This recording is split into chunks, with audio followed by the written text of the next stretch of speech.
Assalamualaikum warahmatullahi wabarakatuh. Hai para pencinta catur dan para caturmania, selamat datang kembali di Legenda Catur Dunia. Fabiano Caruana menjuarai turnamen Fischer Random Champions Showdown Chessnan LX 2022 setelah mengalahkan Alireza Firoza di babak playoff atau babak tambahan. Setelah memainkan 2 game rapid 10 menitan, mereka saling mengalahkan. Di game pertama Alireza kalah oleh Caruana dan game kedua Alireza membalas, tapi Alireza kalah di game ketiga dalam permainan Armageddon kawan. Setelah sebelumnya sampai 9 babak yang mereka mainkan dalam permainan rapid 20 menitan, posisi kedua pemain berada di posisi pertama dan kedua dengan perolehan poin yang sama, 6,5 poin kawan, hasil dari 9 game yang mereka mainkan. Dan sesuai regulasi kawan, jika ada 2 pemain yang memperoleh poin yang sama akan dilanjutkan ke tiebreak permainan rapid 10 menitan plus increment 2 detik kawan. Dan akhirnya Fabiano Caruana berhasil mengalahkan Alireza Firoza dalam permainan Armageddon atau Sudden Death. Dan kita akan ulas 1 game dari mereka kawan dalam permainan playoff. Saya pilih game pertama, bukan permainan Armageddon, karena game ini cukup menarik kawan. Oke, ini adalah permainan Fischer Random di mana posisinya adalah posisi 878 kawan. Dan seperti yang kalian lihat, kalian bisa fokus pada parameter bahwa parameter dengan posisi seperti ini, Stockfish menyatakan hitam mempunyai keuntungan 0,65 kawan. Saya menggunakan Stockfish 15 untuk menganalisa game dari kedua pemain ini yang sudah disediakan oleh chess.com sendiri. Jika kalian ingin mengotak-atiknya di chess.com. Kalau di Lichess, kalau tidak salah menggunakan Stockfish 14 kawan. Dengan posisi seperti ini, Stockfish menyatakan hitam mempunyai keuntungan, tidak seperti biasa dalam permainan catur biasa. Engine menyatakan putih mempunyai sedikit keuntungan dalam catur biasa kawan. Dan di sini Alireza pegang putih mengawali dengan pembukaan pion B4. Mungkin segera mengeluarkan menteri atau mengawasi diagonal gelap panjang ini kawan, terutama petak-petak pusat ini, terutama petak E5. Jika hitam ingin memainkan pion E5-nya, dicegah dengan pembukaan pion B4 semacam ini. Pembukaan pion B4 dalam posisi 878 ini tidak disukai engine kawan.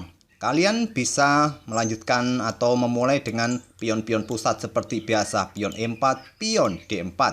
Kalau bermain dengan pion E4 kawan, sekarang parameter berbalik. Putih mempunyai sedikit keunggulan kawan, langsung naik. Parameternya mempunyai keunggulan 0,43 bahkan sampai 0,49.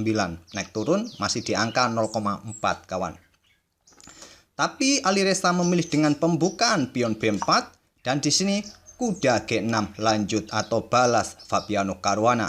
Sepertinya ingin mempertahankan peta E5-nya kawan, ingin membuka diagonal gelap bagi pengembangan gajah dengan pion E5-nya nanti. Dan di sini belum terlambat kawan untuk bermain dengan pion pusat atau dengan pion D4 ini kawan. Tapi kuda berkembang ke peta F3 pilihan Alireza, tetap kontrol peta E5 ini. Sekarang pion F6 tentu tetap ingin bermain dengan pion E5.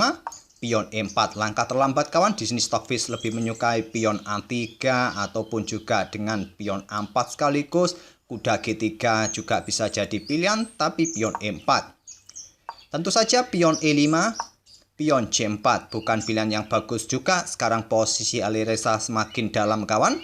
Posisi parameternya Stockfish tadi tetap ingin memainkan pion A3 tapi pion C4. Sekarang posisi raja mulai sedikit terbuka dengan 2 pionnya yang sudah maju kawan. Di sini pion A5 tantang Caruana ingin membuka juga jalur pengembangan menteri di lajur A ini. Ditolak oleh Alireza mendorong pionnya ke B5. Sekarang gajah C5, gajah gelap mulai berkembang. Pion D4 menantang pertukaran pion pusat, diterima, dipukul balik oleh kuda. Dan di sini Fabiano Caruana melanjutkan pengembangan kuda D6. Alireza menguati pion E4-nya dengan pion F3, sekaligus membuka diagonal gelap bagi aktivitas gajah untuk memperkuat posisi kuda mungkin, dan gajah F7. Di sini lajur sayap kanan kawan atau lajur sayap raja yang biasanya dalam catur biasa sudah bersih. Ini memungkinkan bagi hitam di langkah berikutnya untuk bisa rokade ke sisi kanan atau sisi pendek kawan. Menteri keluar ke C3 dan di sini Caruana langsung melakukan rokade pendek. Kalian kalau melakukan rokade ya tentu raja harus melangkah terlebih dahulu seperti ini kawan. Jangan benteng terlebih dahulu yang melangkah, beda lagi, tidak bisa rokade. Jadi rokade pendek dipilih oleh Fabiano Caruana. Di sini Raja Putih kalau mau melakukan rokade ke sisi kanan, jalurnya masih belum bersih kawan, butuh 3 tempo untuk melanjutkan pengembangan perwira sayap kanannya. Di sini Alireza mengangkat raja naik ke petak B2, mungkin persiapan mojok di petak A1. Kuda E5 tekan pion C4. Dan di sini sulit untuk mempertahankan pion kawan, kalaupun dengan benteng ya percuma. Karena tetap akan disikat oleh kuda dengan tempo skat. Setelah kalian ambil balik dengan gajah, masalahnya masih bisa diambil balik oleh kuda atau perwira hitam lainnya. Kalian tidak mungkin akan berani ambil kuda ini kawan. Walaupun terlihat kalian mendapatkan 2 perwira sekaligus, tapi perwira minor, kalian akan tetap kalah. Raja mundur ke A1 pilihan Alireza. Di sini gajah B4 terlebih dahulu menantang putih untuk sikat gajah ini. Baru nanti setelah diambil balik oleh pion, menteri mempunyai jalur yang terbuka di lajur A. Pion ini masih tetap rentan dengan 3 kali tekanan dari hitam kawan. Menteri mundur ke C1 oleh Alireza. Barulah sekarang kuda E sikat pion C4. Dipukul balik oleh gajah, diambil balik dengan kuda. Stockfish tadi menyukai mengambil balik dengan gajah kawan, tapi rasanya Caruana ingin agar gajah ini menjadi sniper jarak jauh untuk incar pion A2 ini. Dan Alireza melanjutkan langkah kuda F5-nya. Tadi langkah pengembangan kuda G3 juga bisa jadi pilihan yang bagus bagi putih kawan, tapi Alireza ingin segera juga membuka akses bagi bentengnya incar pion D7, direspon dengan langkah pion D5. Menantang pertukaran di petak pusat ataupun membuka jalur-jalur di petak pusat ini kawan. Kalian bisa ambil pion ini sekarang, mungkin di sini kuda akan blokade laju pion kawan. Itulah yang bisa terjadi. Tapi pada posisi ini tadi kawan, pion D5 bukan pilihan yang bagus. Langkah yang bagus menurut Stockfish adalah kuda ini mundur ke petak D6, blokade akses benteng incar pion D7 ini. Tapi pion D5 tadi langsung didorong maju dan ditolak pertukaran kawan. Gajah D4 dipilih oleh Alireza melanjutkan pengembangan untuk menjaga diagonal gelap panjang ini. Selanjutnya gajah G6 incar kuda di backup oleh saudaranya. Di sini benteng B bergeser ke petak E8 untuk pressure pion yang ada di sini dan dibalas dengan pion H4 mencoba serang gajah untuk meninggalkan diagonal ini. Di sini menteri bergeser ke C8. Langkah ini kurang disukai oleh Stockfish kawan. Stockfish lebih menyukai dengan pion C5 ancam gajah. Kalaupun disikat menggunakan end pattern, bisa dipukul balik menggunakan pion B, lajur B terbuka, bisa nanti dimanfaatkan oleh benteng hitam. Ataupun di sini putih jika ingin ancam gajah, di sini gajah bisa sikat kuda, dipukul balik oleh saudara. Dan benteng F7 mempertahankan baris ke-7-nya kawan. Nanti benteng satunya siap digeser juga, atau benteng ini juga siap digeser sekaligus ditumpuk nanti di lajur B, bisa juga jadi opsi. Tapi di sini tadi menteri C8 pilihan Caruana dan dilanjut dengan langkah yang cukup mengejutkan bagi Caruana, membuat langkah pengorbanan kuda ambil pion G7 oleh Alireza. Tujuannya nanti akan terlihat kawan, dan pengorbanan ini diterima. Barulah sekarang pion H5, langkah yang bagus. Di sini gajah tidak ditarik mundur. Dia melangkah dengan kuda bergerak ke E5 untuk memblokade akses gajah di diagonal ini. Maksud saya diagonal gelap panjang ini kawan. Kenapa gajah ini tidak ditarik mundur saja saat ada ancaman pion H5? Mungkin mundur ke petak F7 bukan mungkin lagi satu-satunya petak jika ingin mundur. Maka jawaban putih adalah menteri ke petak G5 skak kawan. Pion tidak bisa ambil menteri karena posisinya dalam posisi kena pin. Jadi di sini kalau raja ini mundur ke petak H8 ya ancaman skakmat 1 langkah dengan gajah ambil pion skakmat. Kalau di sini diblokade oleh gajah otomatis percuma juga mundur kawan. Maka selanjutnya ya pion ini akan sikat gajah, diambil balik dengan pion. Kalau kalian ambil balik dengan pion kawan, hitung-hitungannya 8 sampai 6 langkah berikutnya skakmat kawan. Ya bisa dilanjut dengan langkah kuda ke petak ini skak. Kalau kalian bergerak ke sini ya masih bisa dihantam dengan ancaman seperti ini dan ancaman skakmat tentu saja di langkah berikutnya. Ya kemungkinan di sini tadi raja ini bergeser ke petak H7 demi melindungi pionnya ini. Dan selanjutnya di sini kawan benteng akan digeser ke petak H1, membuat langkah pengorbanan menteri. Kalau diterima kawan, maka selanjutnya kuda ke F6 skak, dan raja bergeser ke sini, benteng bisa naik ke sini dan skak mat. Itulah akibat dari jika di sini gajah ini ditarik mundur ke petak F7. Caruana memilih dengan langkah kuda E5, juga bukan pilihan yang bagus kawan. Terus apa langkah terbaik bagi hitam selain langkah kuda E5 ini? Stockfish menyarankan gajah A3 terlebih dahulu untuk ancam menteri. Dan mungkin menteri langsung menuju ke petak G5, pressure di sini kawan. Di sini kalian bisa melanjutkan mengangkat benteng ke E5. Blokade diagonal ini dari gajah gelap putih.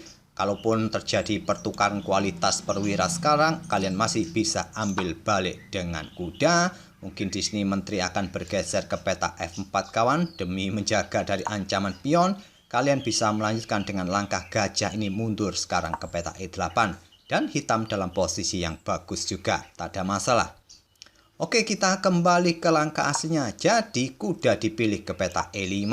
Dan selanjutnya pion ambil gajah. Diambil balik oleh pion H. Sayangnya Alireza tidak melanjutkan tren langkah positifnya kawan. Harusnya pada posisi ini pion pukul pion merupakan pilihan yang bagus, tapi pion F4 pilihan Alireza dan kuda ke G4 bukan jawaban yang bagus juga.